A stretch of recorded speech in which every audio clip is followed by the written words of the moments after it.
Broussard, Daryl Morey, active already. What do these moves do for the future of the 76ers?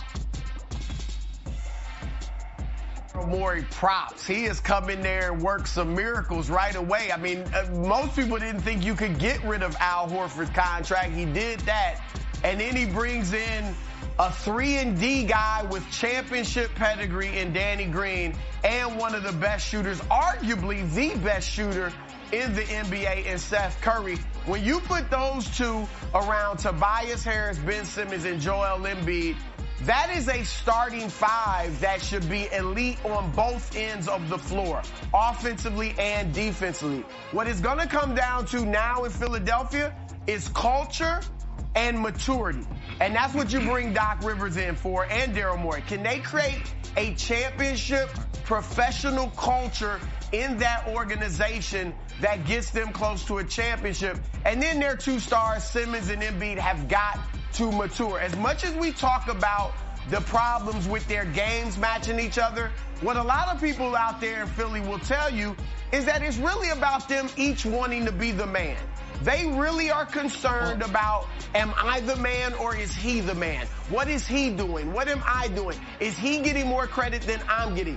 Doc Rivers has to sit them down and explain to them, it doesn't matter. If we win at a high level, you both will get major praise, especially with one being a perimeter guy and one being a big man. Because on paper, they're as nice as Brooklyn as anybody except maybe Brooklyn in the East. And let me add to that.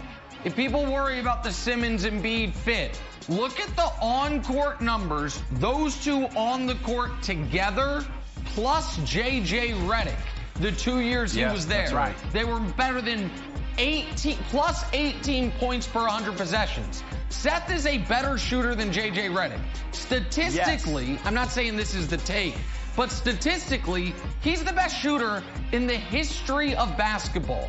This is why Daryl's great. Daryl understands how to build out the other pieces of the team.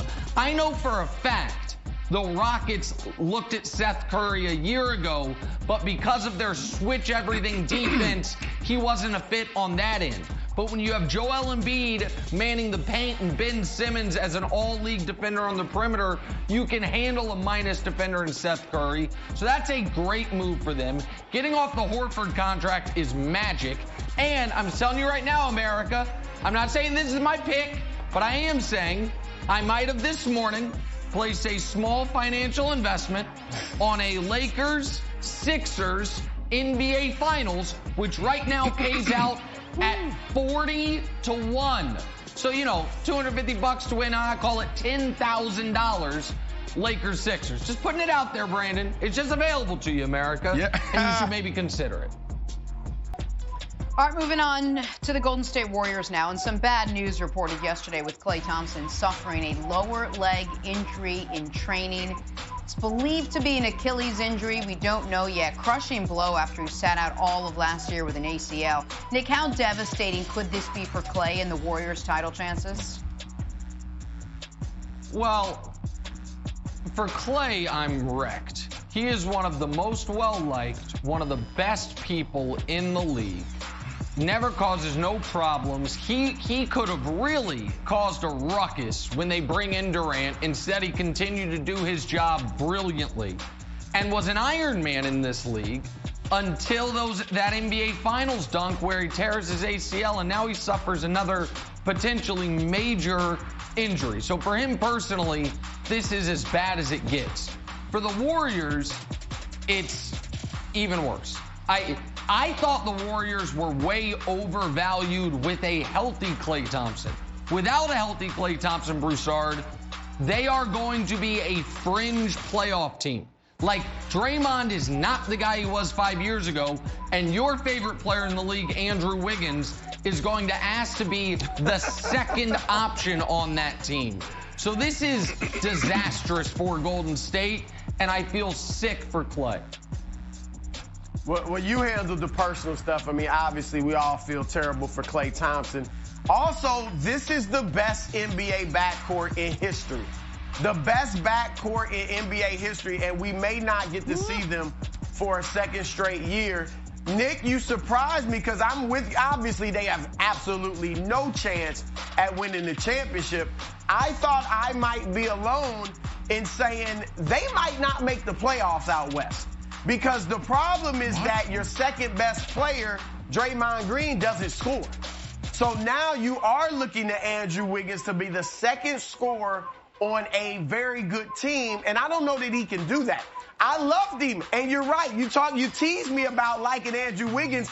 I love him as a fourth guy, and that's what he was when Klay is there. The fourth guy, the third option scorer. He'd be great in that role. But now as a second guy, no. They need James Wiseman to mature immediately and be ready to be productive right away.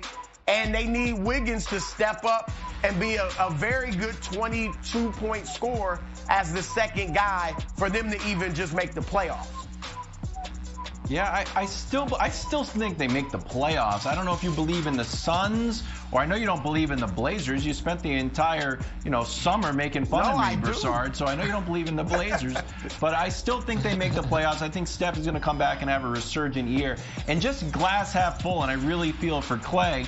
If there was a guy, and the defense would really suffer, obviously, but if there was a guy who was built to be like the purest spot-up shooter since Ray Allen, it's probably Klay. We've seen him explode for monster games where he has more points and three-point attempts than he does dribbles. So, Brandon, I'm trying to be as optimistic as possible. I think that he would still be very effectively, play very effectively, even if he's limited by an Achilles, if that turns out to be what it is, which I hope it isn't. All right, let's do a little draft debrief. Anthony Edwards went first overall to Minnesota last night, followed by big man James Wiseman to the Warriors. And then LaMelo Ball was selected third by Michael Jordan's Charlotte Hornets. Nick, what was your biggest takeaway from last night's draft? Well, listen, there was a somewhat pretty obvious concerted media campaign against Anthony Edwards because a lot of agents didn't like the clutch workout and the way they kind of stole center stage. So I'm glad it didn't hurt his draft stock. I'm happy for Anthony Edwards. My other biggest takeaways were the second and third pick. I was worried for the Warriors that because of the Klay news, they would make a rash decision. Instead, they did the smart thing and the right thing and took the best player on their board in Wiseman. And LaMelo, I don't know that Charlotte's going to win a lot of games. In fact, I don't think they will. But I would be shocked if LaMelo does not win Offensive Rookie of the Year. They're going to let him shoot as much as he wants in Charlotte. I think he's statistically, I don't know that he'll be the best rookie actually, but statistically he's going to be the best rookie, and he should be the huge favorite to win Rookie of the Year. All right, Anthony Edwards feels a need.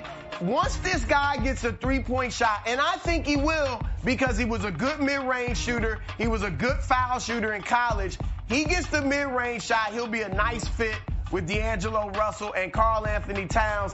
And you said LaMelo passes like magic. The last guy to compare a ball brother to Magic Johnson was Magic Johnson at the press conference, and he was terribly wrong. So look, I like LaMelo. I would like nothing more than for him to be a star, because I love to see the GOAT have an actual star in Charlotte with him. I think if Melo, a lot of questions about Melo's competitiveness and maturity.